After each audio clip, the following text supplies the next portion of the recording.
Welcome to the Peak IDV Executive Series video podcast, where I speak with executives, leaders, founders, and change makers in the digital identity space. I'm your host, Steve Craig, founder and chief enablement officer at Peak IDV.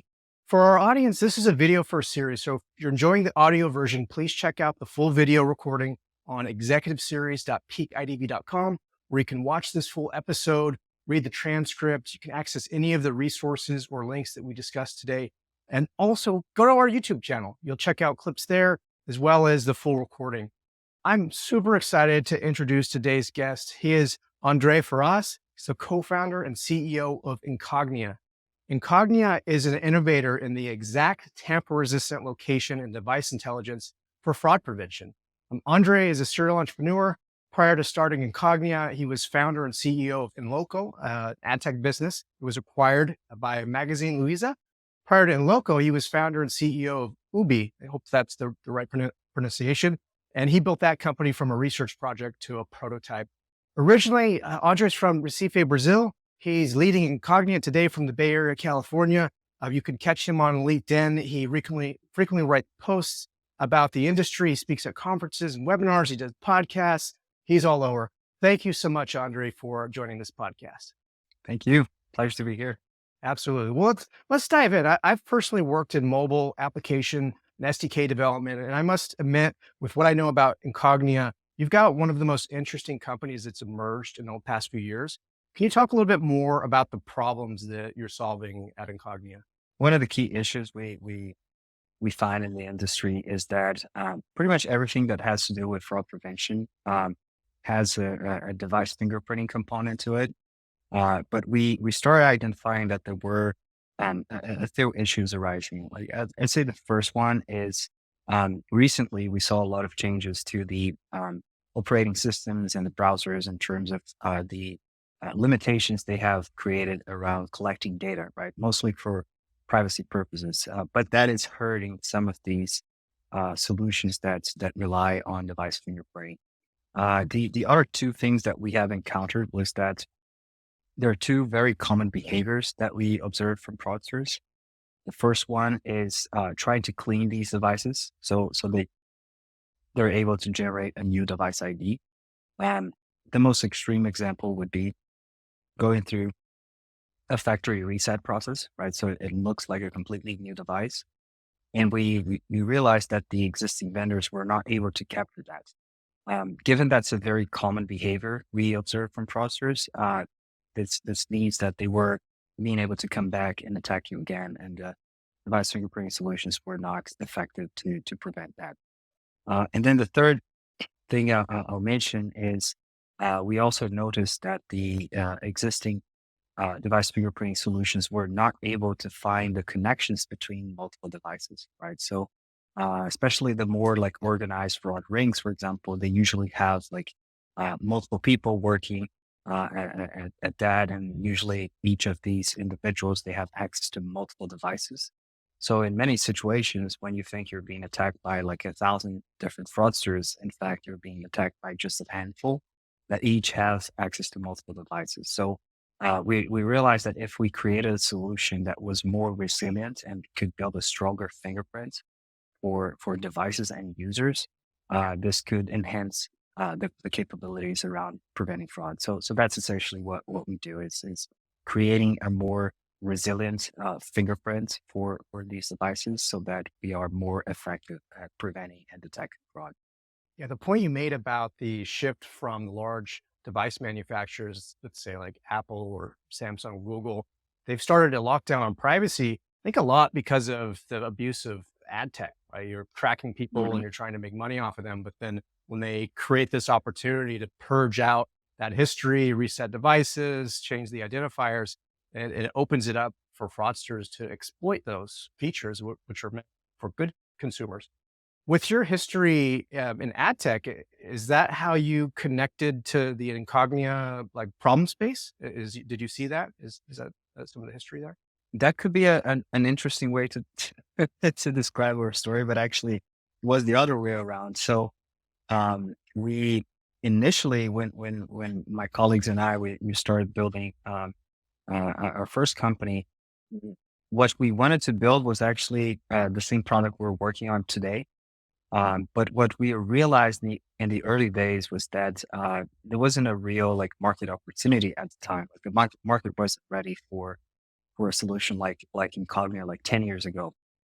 So we had built the underlying location technology back then.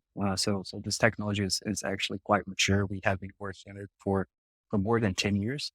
And what we decided was, well, given the market is not ready for this idea, let's try to monetize this location technology with something else, right? And this is how we got into ad tech because we realized that this technology could also help like retailers understand and drive foot traffic to their stores.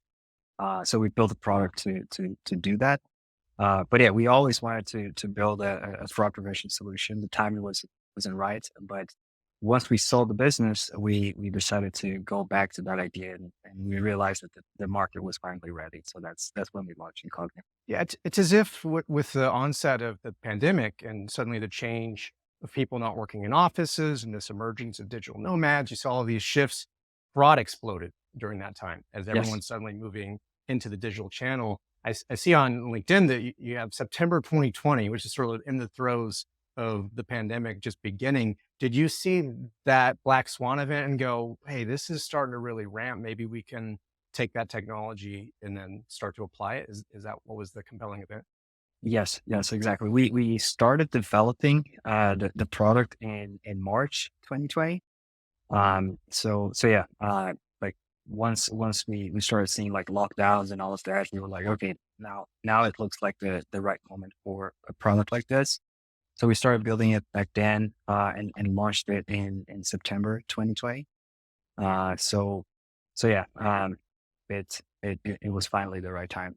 Yeah, with all of the food delivery and just the essential services, people weren't leaving their houses, so you really needed to rely on those frontline Yeah. marketplaces to be able to continue to do business. Well, it's been out Yeah. 3 years, so that was 2020. We're coming up on September 2023. Can you describe a little bit more how your product works today? Like, what's the state of the art with integration experience, and how do end users, if do they interact at all with your technology, or is it seamless? We started from the concept of device fingerprinting, and then we added this patient layer on top.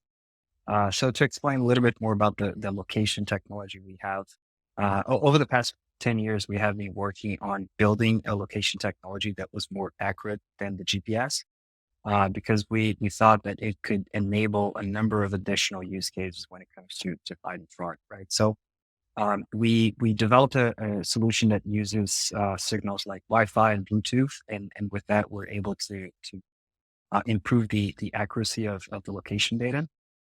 And with that improved accuracy, which is within like 7 to 10 feet, works indoors. It's able to identify like like in which floor you are within the building. So it's much better than GPS. We combine that with the device fingerprint solution, right? So the first and most basic thing we do here is with this combination, we're able to solve those problems I mentioned in the beginning, right? So detecting device resets, creating a more stable device fingerprint, detecting the connections between multiple devices and things like that. So uh, that in itself enables us to be way more effective at preventing fraud. Because, for example, if you're not able to detect the device reset, that means that the fraudster will be able to come back. You're just delaying the process, but they will come back anyways, and will attack you again. If we detect it, they won't be able to come back, right? So it becomes way more effective. So that's the most basic part. Besides that, we do a number of other things, like for example, as part of the IDV process, right? Usually you will, for example, scan your driver's license and do things like that. And as part of that process, we are able to capture information about the address of the user, right? So one of the things we do is we check that address against the location behavior of the device to determine what is the likelihood of you living in that location. If so, the chances that you are a legitimate user are much higher. If there is no match, then the likelihood of that being a fraudulent account is higher as well. So we're connecting like the IDV process to kind of the physical world type of information, binding these two things and making the identity verification process more reliable. Another thing we do is to use location also to remove friction from the authentication experience. So, for example, when you are logging in to your app, could be either a banking app or a marketplace, etc. One of the things we see is that about 90% of the logins occur from places that you go very frequently, like your home, your office, etc. So, in those situations, if you're logging in from the same device that you always use, from a location that is familiar, like your home, for example, why do we need you to type your password again, right? Or why do we need to send you a 6-digit OTP over SMS or ask you for biometrics? So we can basically get rid of that and provide a much better user experience by simply recognizing that you are on a trusted device and on a trusted location, right? And with that, we eliminate friction for like 90% plus of the events. That's fascinating. And do you require permissioning, like a lot of the access to the device GPS? Of course, there's a prompt, but are you able to do some of these features if the fraudster were to say, "No, I'm not giving you my location"? Is there ways you can get around that? Yeah. So for the device fingerprinting, we don't need permissioning. So we're able to capture all the data we need for that purpose. For the location piece, we do need the users to opt in.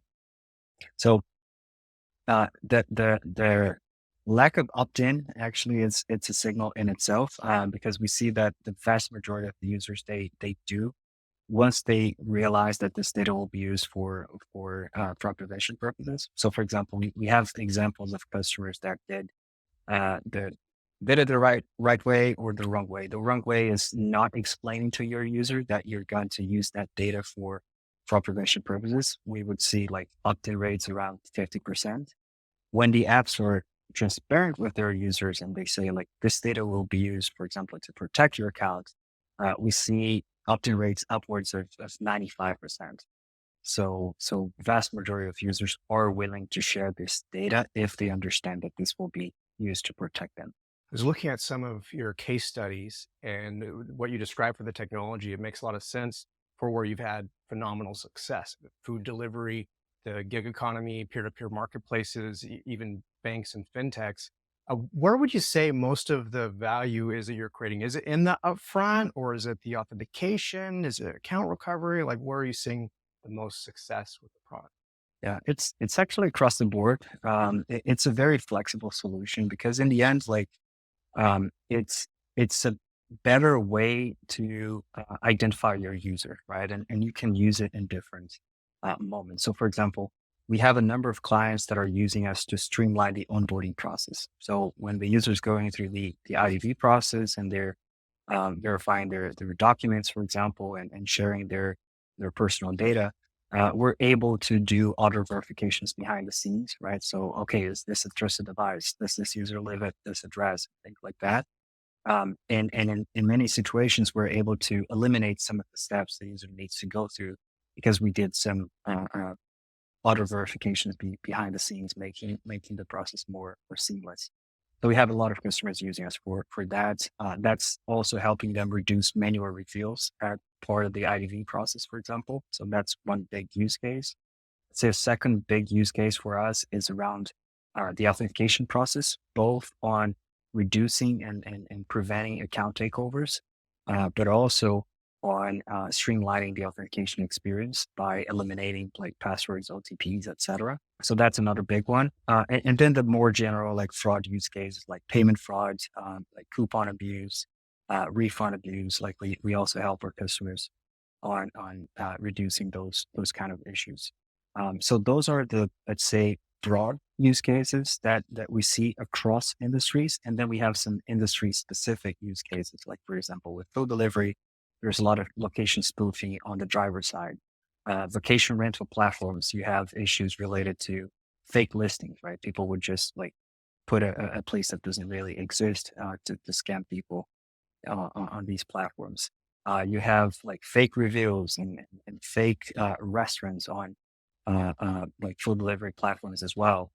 Um, in banking, you have instant payments. We're working with a lot of companies around like real time payments and making them more secure. So yeah, we're seeing that the product works across multiple industries, and really happy to see how flexible it can be. Yeah, it's great. And you mentioned something just now about like multi-factor and one-time passwords. And anyone who's watching this series knows like don't be doing SMS based. It's so spoofable and it's subject to fraud attacks. On your LinkedIn, you talk about being a pioneer around zero-factor authentication, which is we're always adding factors like an authenticator code and the passwordless on the device. What does zero factor mean to you, and how is Incognia continuing to pioneer this capability? Yeah, so the idea is basically that like by analyzing data, like there are some signals, some data elements that can help you determine if that user is who they say they are without even asking for any credential, right? So the three data points that I think are the most important to get to that are one, the device, right? So if you know that device, if you've seen this device before, if this device has accessed this account already in the past, that's a strong signal, right? And obviously, you need to ensure that device fingerprinting solution is really strong, stable, and resilient to like things like device resets and also identifying if that is related to any other fraudulent device and things like that. So that would be the first data point. The second data point is around network, right? So is this a trustworthy network, right? Is this the like let's say a carrier that this user frequently uses, or is this a new carrier, for example? Is this user connected to Wi-Fi? Was this Wi-Fi network linked to other suspicious or fraudulent activity in the past? Or is it the same Wi-Fi router that this user is always connected to when they are at home, for example? So analyzing the network is important. Detecting things like proxies and VPNs or exit nodes also inform like if this user is trying to hide something or not. So network data is also important to analyze. And then the most important would be location, right? So as I've mentioned, like 90% of the logins to like financial services apps and marketplaces occur from places that the user frequents a lot, like their home and their office. So if we identify that this user is on a trusted device, on a trusted network, and on a place that they go very frequently, the likelihood of that being the right person is very high, right? Because otherwise, like someone else would need to steal your phone, check into your house, connect to your network, and know the password of your device. So it's unlocked, right? So like it's too much work and too much risk to get that done. So um, basically, by verifying all of these elements, we can be confident enough to authenticate that user without having to ask for a password or any other form of NFA. On that first point you mentioned for seeing the device, does that imply your platform is almost like consortium powered, where every client you bring on expands the footprint of the devices you see, or is it only within the ecosystem of each client? Yes. It's a consortium. Currently, we have about 200 million devices in our network, and it's expanding quite quickly. Yeah, that powerful because you may have a first time customer, but then if they've been seen and they've been flagged as good with a peer or maybe a different type of business, it gives you a lot of intelligence right out of the bat. Yeah, Very, exactly. very interesting model. I'm seeing more and more of that in the space. Well, I want to go deeper into Incognia in a moment. When I want to zoom out and look at your personal story. So you've been starting companies for years. You're based, or you were based in Brazil. You have your company's a mix of Brazilian employees, U.S. employees, and others around the world. How has your experience in Brazil influenced how you've built this global brand and this global company? One of the things that I've seen running some parallels on is on the Israeli cybersecurity industry. So the situation there is it's a region that's not very stable, right? There are conflicts all the time. Therefore, they need to be extremely prepared for any type of attack, including cyber attacks, right? So you have like a lot of people that know a lot about cybersecurity. Therefore, they're creating some of the best companies in the space. But it's not a huge market, right? So they create these companies and these technologies out of Israel, and they very quickly expand into the US and grow very quickly, right? So like some of the leading cybersecurity companies come from there. I think places like Brazil, for example, could become very similar to Israel, but particularly in regards to fraud, not cybersecurity, but fraud prevention specifically. Why do I say that? Because if you compare the activity that's going on, like here in the US to what's going on in Brazil in terms of fraud, Brazil is way more difficult. Because first of all, like in terms of the regulations and prosecution of like online fraudsters, like in practice, they're not going to jail. Nothing is happening because like there's so much more going on in the country that they simply cannot focus on going after these type of bad actors, right? So basically, that creates an incentive for the organized crime to invest more and more in online fraud. So that's one element. The second element is basically that recently, right, you had PIX, which is a real time payments solution that was enforced by the central banks on all of the financial institutions. So differently than Fed now, everyone had to adopt and enable that service for all of their customers from day one. Currently, PIX, which is the real time payment system from the central bank in Brazil, is already bigger than cash payments, is already bigger than credit card payments, like in I think in only 2 or 3 years. So it has become the most important payment solution in the country. And real time payments means real time fraud. So you also create another layer of incentive for fraudsters to act. So if you compare a Brazilian financial institution to an American financial institution, for example, the Brazilians are way more advanced in terms of fraud prevention solutions because they had to, right? They were forced to because they were being attacked more aggressively from like different places and from people that were simply not going to jail after doing so. So, for example, out of the top 50 financial institutions in the US, about 75% still rely on SMS-based OTP as a second factor authentication. And we just spoke about it, right? It's not secure. It's easy to spoof. There are so many ways that this can fail. But still, the vast majority of the financial institutions rely on this.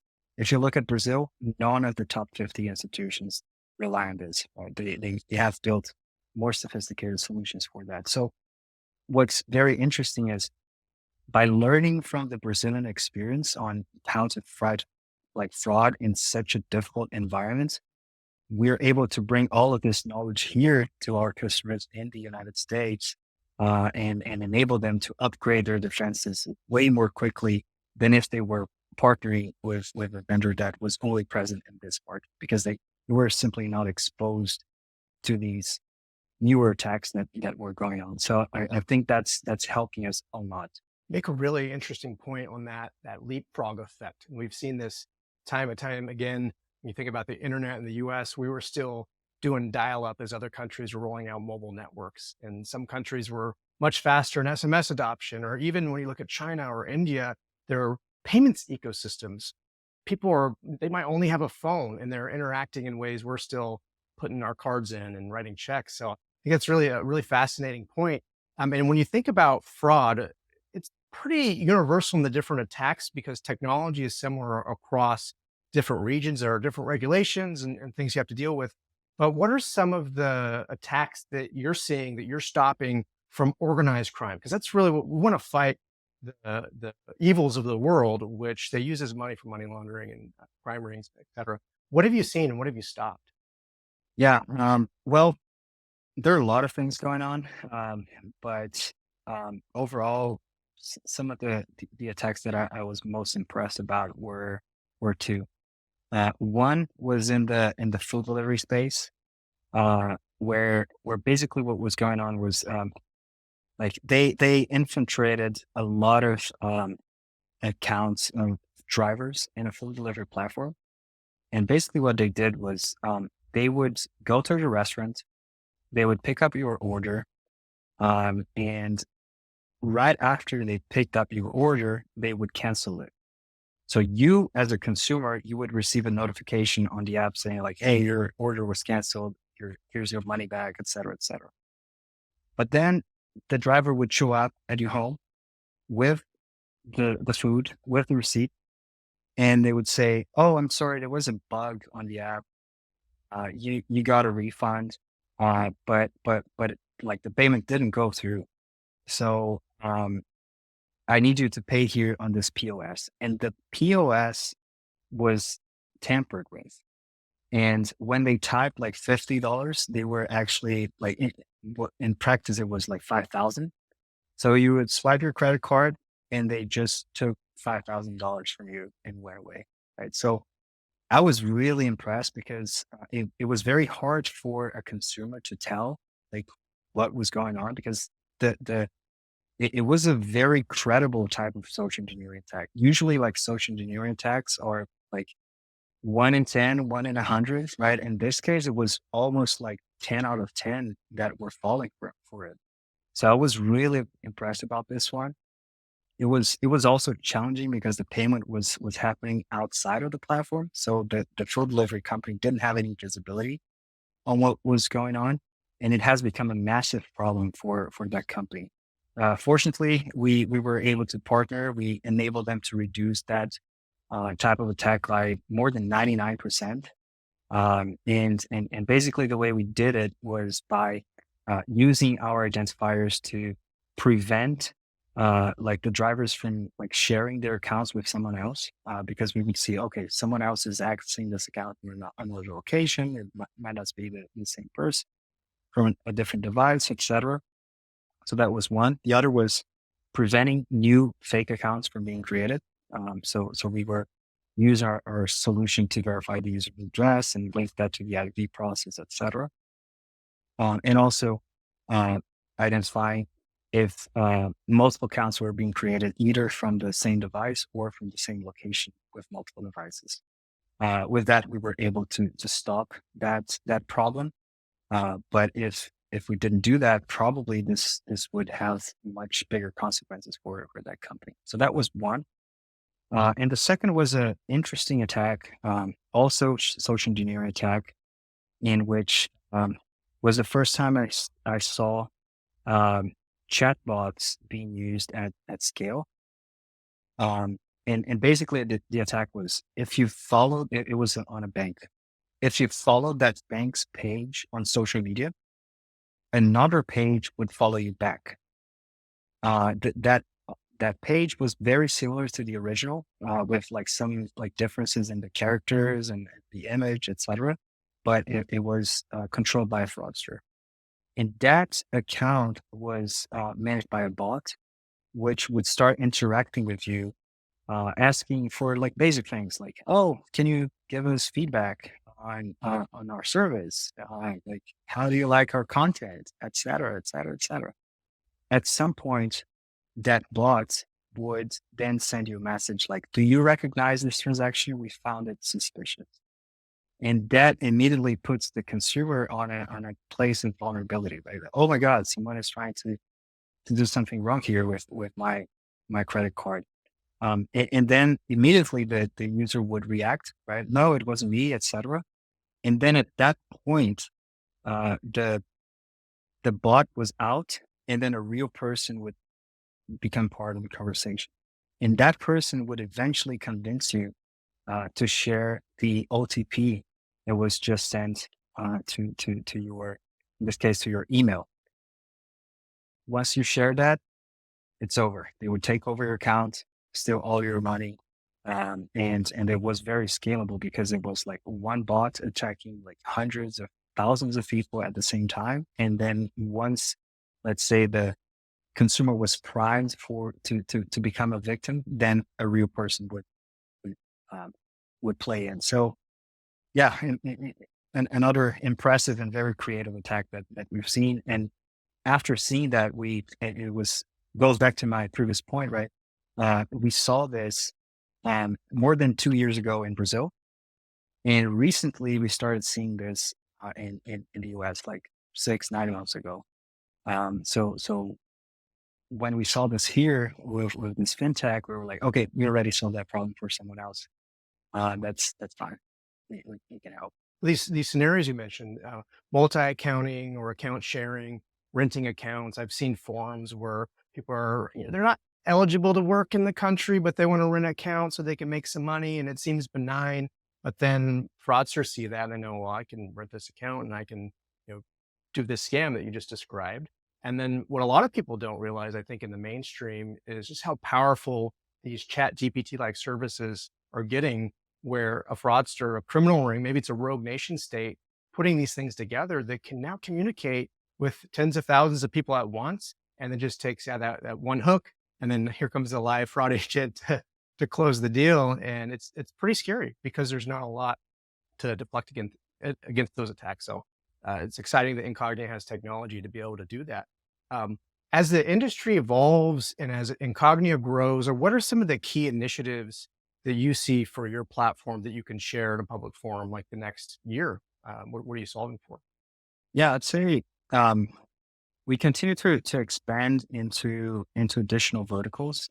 So we started with banking. Now we have customers across like industries like marketplaces, gig economy platforms, food delivery, vacation rental, but also customers in the social media space and gaming space and entertainment, streaming, etc. So we're seeing that the product is very flexible, and we continue to explore new verticals. So that's one thing. And obviously, like for each of these verticals, you need to adapt your product in some way to their specific needs. So, for example, with in the streaming space, right? We're being asked to like start building a solution for smart TVs, and that's something we haven't thought about in the past, but we're going to start building this. So I see the product evolving in two different vectors. One is on new channels, right? So our solution started like mobile only. It was only for like native mobile applications. Um, we expanded to web. So now we have a solution that works for like websites as well. Now we're building this like smart TV product, and we're seeing, for example, like cars that are being unlocked using a mobile app. So probably that might be another step. So yeah, growing into new channels, new types of devices is one big area for us. And the other is around new signals, right? So we started with location only, then we expanded to location plus device fingerprint. And then we start adding some capabilities around analyzing the user's behavior, like transaction behavior and more depth. So yeah, adding more signals, adding more like layers of data is also going to be an important part of how our product evolves.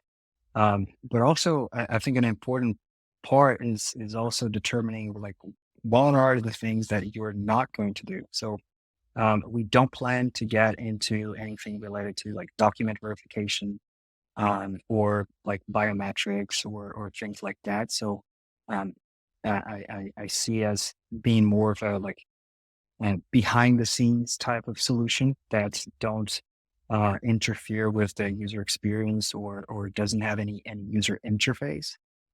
But we coexist and partner and integrate with these other solutions, for example. Um, but yeah, those are the three like key areas that I see our product evolving towards. I definitely see the smart TV play. I've got all my TVs are smart TVs, and if not, they've got the Fire Stick to plug in there. This Internet of Things vision is coming together, like the refrigerators and the Yes. ovens and the cars, everything's all connected. And like, how do you assert the identity and ownership of a device, especially when that device might get AI in it and it starts to, it's your AI powered fridge that's ordering eggs for you. Like someone could hack that Yeah. and suddenly you have fraud scenarios. It's really Exactly. crazy world where the world is going. When you mentioned that you don't have a plan to like really go down the IDV, the document stack, and other things, would you say your model includes both like direct implementations and then you do partnerships with companies that sort of sit in their stack? Both. Yeah, we do have partnerships with a couple of companies in the document verification and selfie space, for example. So yeah, given that's an area that we're particularly like we have decided not to get into, that's an area we're happy to partner with existing players. And the reason why we're not doing that is, um, if you think about the data that we capture, right? We capture quite sensitive information about consumers. We're talking about like location data and device information, et cetera. So this is more of a long-term strategy, which is given my background in security, the thing I believe in is like a data breach is a matter of time. It doesn't matter like how good you are in security. It doesn't matter like how good your technology is. At some point, someone will be able to find a crack and get into it. So as we've seen, like all of the credit reporting agencies, for example, had data breaches. Many of the like payment companies, banks, telcos, and they have capable people. They have like very good teams.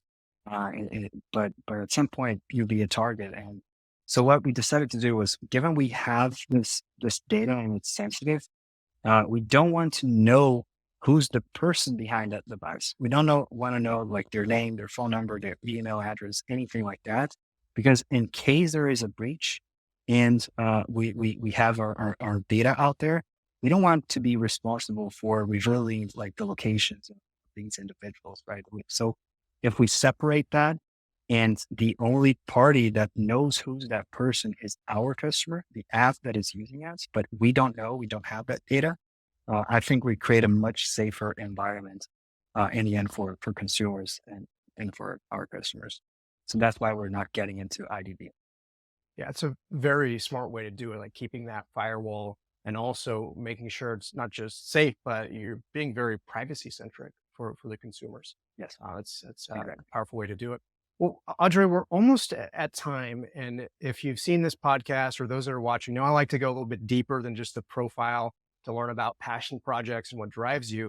I saw that you're involved with an organization called Endeavor, where you provide mentorship around entrepreneurship, and it has economic empowerment aspects to it. Can you share more about that and like the other things that you work on besides Incognia? Yeah, sure.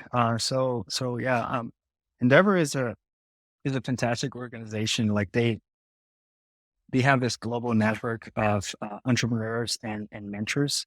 Um, and and yeah, it's fantastic. Like the impact they're having globally. Like for example, connecting like mentors here from like Silicon Valley to entrepreneurs in a like region that has barely had any type of like VC activity, for example, and having these people talk and inspire them and help them like create their business, et cetera. So it's really rewarding to be part of this network. And what's interesting to me particularly is I'm on both sides, right? As an entrepreneur, like being able to access these mentors and learn from them, but also as an experienced entrepreneur, helping the other like younger entrepreneurs figure out how to build their business. So I'm both mentor, but also mentee in this process, and it's really good to be like, and you also learn a lot from like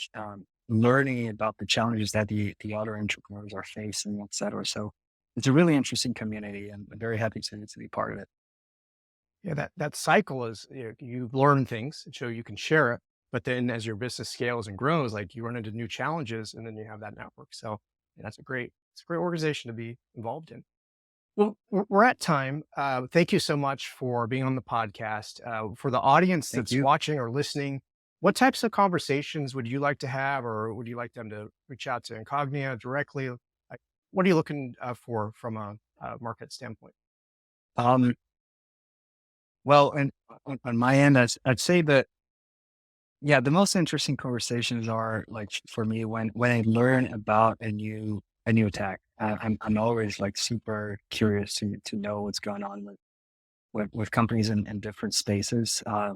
Because what's interesting is that when you analyze the attacks, usually Um, Pretty much everything boils down to account security. So if you are able to ensure that all of the accounts in your platform are legit, like people are not being able to create fake accounts, people are not being able to create like multiple accounts at the same time, or and also that people are not being able to take over existing accounts from legitimate customers.